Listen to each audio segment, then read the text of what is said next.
Hello, hello. It's an honor, it's a pleasure to be here around folks in my hometown, my community, Adrian, Michigan. I grew up like 3 blocks away on James Street. I remember walking, riding my bike, taking bottles back to Jack Lowry's, right? Little Debbie snacks, like 30 cents, taking 10 bottles back. 50 cents, 5 bottles gave me a Snickers, and that was good, right? But first of all, before I say anything, I just want to, again, echo what has been said already, and give Maria, Lupe, Chico, Maggie, Martine, Steve, Eva, Judy, and George the round of applause and recognition and pride that they've brought to this community. And just join me as we celebrate them one more time.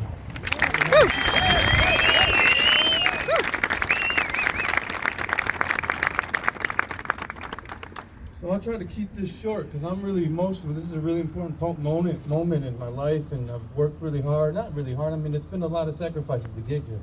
So I'm gonna try to say some few words here. I got some notes, so I'm gonna look at my phone and check on my notes. First of all, I had the pleasure and the privilege and opportunity to interview many of these folks back in February of 2023, like 8 months ago. Because the reason and the passion for interviewing these folks is I've had the opportunity to move and live in Iowa and San Antonio, Texas, in Arizona. And I've worked with many community members and many young people and many organizers. And they represent the folks that I've met around the country and the places I live. These folks here in front of us and the work that they did, they're part of the larger history of the movement. These are heroes in the Adrian County community, and we need to recognize that. Places that I live, they say, there's Latinos, there's Mexicans, there's Mexicanos in Adrian, Michigan. In Michigan, I said, man, we have a rich history in Michigan, and it's just not told and it's not talked about. So that's been really frustrating for me as I've gone and moved around and did some work in the community. So I'm so proud and happy that we are recognizing not only Cesar Chavez, who's a legend in itself, but the legends that we have here in our community. So important. So what I'm going to talk about a little bit is about these interviews that I did and kind of just pull out the key points and ideas that they shared about along when they were doing the organizing in the 1960s and 1970s. First of all, like many of them, when I talked to them, they talked about putting their life on the line. That was kind of a common theme that came up. When I say put their life on the line, one of them told me, and I'm not going to say the names, but one told me that one time Richard, Cesar's brother, was here, and they were going to have an opportunity to ride with them to an event in Detroit or Toledo. And they were all excited to know they're going to sit in the car with Richard. This is a big, big time player in the movement. And so they're all excited to get in the car with Richard. Richard tells them, y'all sure you want to ride with me? They're like, yeah, of course, you're Richard, you're Cesar's brother, of course I want to ride.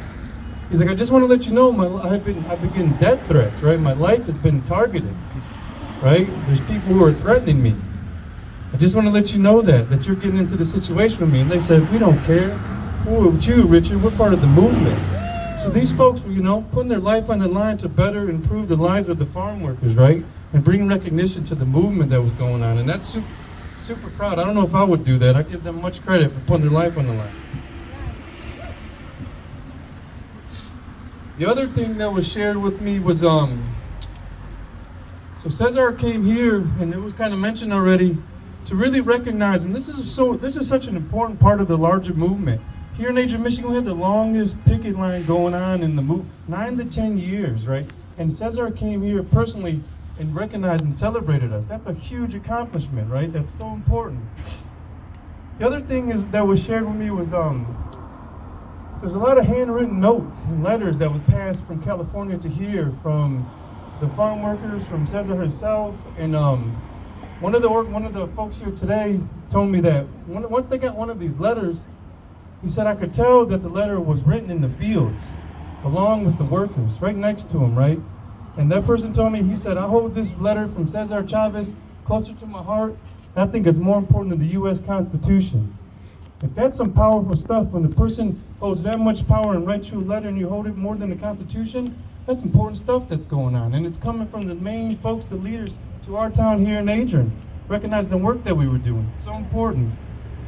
The other thing that I want to recognize and mention is that as I've done work in community-based organizations across 4 or 5 different states and working in Chicano, Latino communities, similar to our communities, there was always tends to be but there tends to be a center or a community-based organization that folks have created to empower and teach about our history and our activism and celebrate who we are, and also talk about the struggles and the challenges. And here we had that. We had one of those, the Emiliano Zapata Freedom Center, here in the 1960s and 70s. And I've traveled again. I met with some pretty high folks that do academic work and do the history of organizing around the farm workers movement. They don't know about Adrian's Emiliano Zapata Freedom School. It's an important part of our history and what we're doing and what has been done. And I know there's some really important Adrian folks here. I think it's about time that we rethink about and reconsider to create another program and center like that for our young people who are growing up in Adrian, who need to know and learn about their history and their culture and the challenges and the success that we have achieved. So I would like, and if I can help in any way to help support that and create that, I'll be happy to give you my information and talk to you. I'll be happy to do that. So we should make that happen. Absolutely.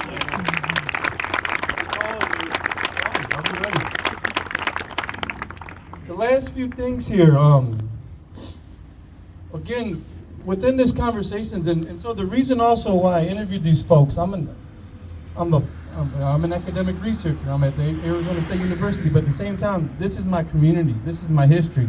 I stand on the shoulders of these giants and these heroes in the work that I do. And our history and story needs to be shared.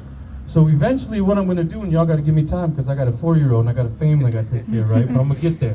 I promise I'm gonna get there. I'm gonna write a book about the history of the United Farm Workers, Adrian Friends of the Farm Workers, and the work that they did, because our story and history needs to be put along the side of the folks in Texas and California and Arizona and Colorado. We are part of that long history and narrative, and we need to be recognized, and it needs to be talked about. Absolutely. So that's something I'm gonna do.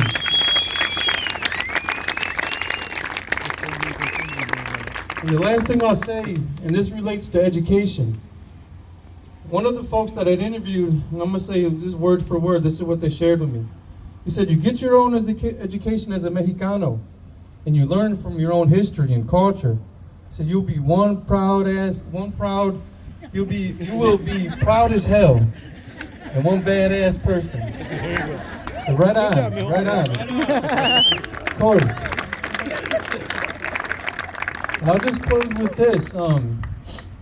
My education that I received through the academic, this academia and training and being a college professor, it allowed me and opened up and recognized who I am and where I come from and the contributions that we made, and it made me feel proud to be a Latino, right? It made me feel proud to be part of this community.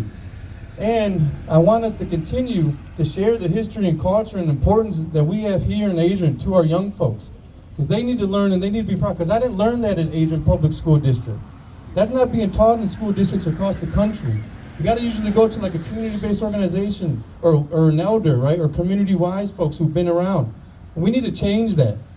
Adrian Public Schools and other Madison schools here in Leonard County, you all need to teach our history of who we are, because it creates so much power, solidarity, understanding, togetherness, unity.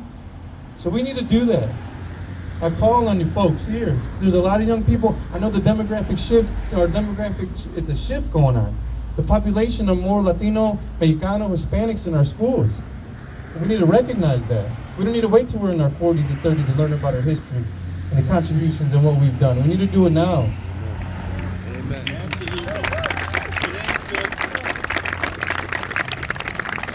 So again, I want to thank everybody who put this together, and thank Ben and Chuck and Rudy and everybody else here who supported me and encourages me along the way. A lot of that stuff to do is from the motivation that I get from here, all the love from the family and friends. So thank you again. Muchas gracias. En la lucha, si se puede. Si se puede.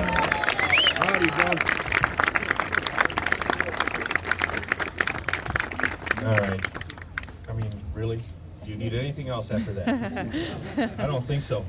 Hey, there are a couple of people that are here. They came long distances who support the Adrian Friends of the Farm Workers. As you know, there are a variety of different chapters associated with migrant efforts. So before we get to the proclamations that our Honorable Mayor is here to do, just a little more patience. But I would like to ask Rudy to come up. Rudy, if you don't mind coming up, and I'd like you to introduce your special guest from Saginaw, right? Sure, yeah. Si se puede. Thank you all. Thank you for being here. Thank you to our city commission and all the city officials who basically voted and allowed this to happen and take place today. It's such a significant day today, and we are here to honor such a significant group that has done so much for our community and paved the way for us today who are now currently serving the migrant seasonal farm worker community. So I wrote down a couple notes, but I wanted to just give you a little information. A lot of the stuff that we do out at the camp is we provide information.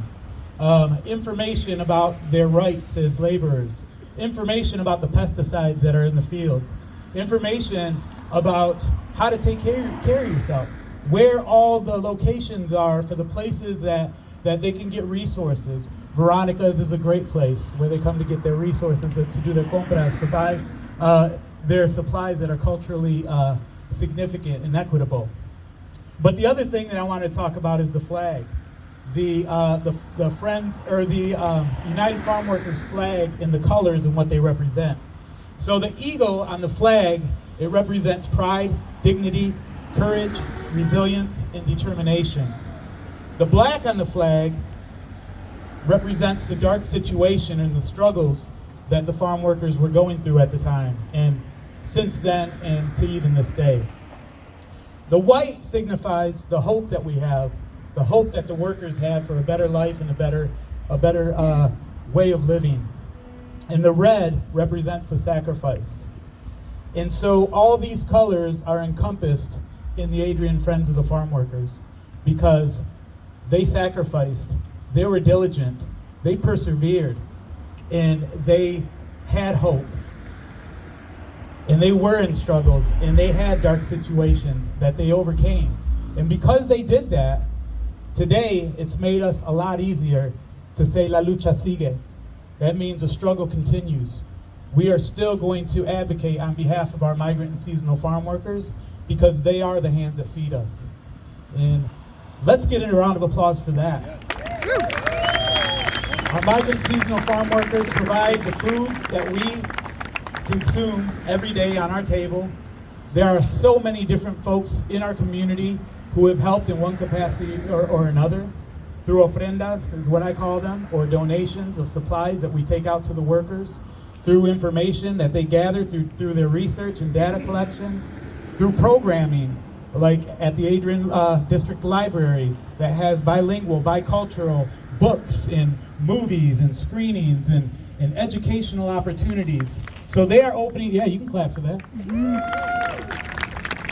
So they are opening up doors and continuing to pave the way to provide these equitable opportunities for our young folks to learn. And then most importantly, to learn about our heritage. You know, we learn from the historias of our family. We learn from our tios that sit around and talk while they're drinking a jumbo and telling us what was what and what it was like and why we should do this and everything like that. Through our stories, that we can trace that all the way back to our culture, to our indigenous roots. That's how we learned, and that's how we grow. And that's how we grow together. So juntos si podemos, la lucha siga, y si se puede. Thank you. So at this time, I would like to introduce a friend of mine. He is a current organizer for the United Farm Workers Coalition. His name is Daniel Oropesa. Please give a round of applause for Daniel. He came all the way from Kalamazoo to share this moment with us.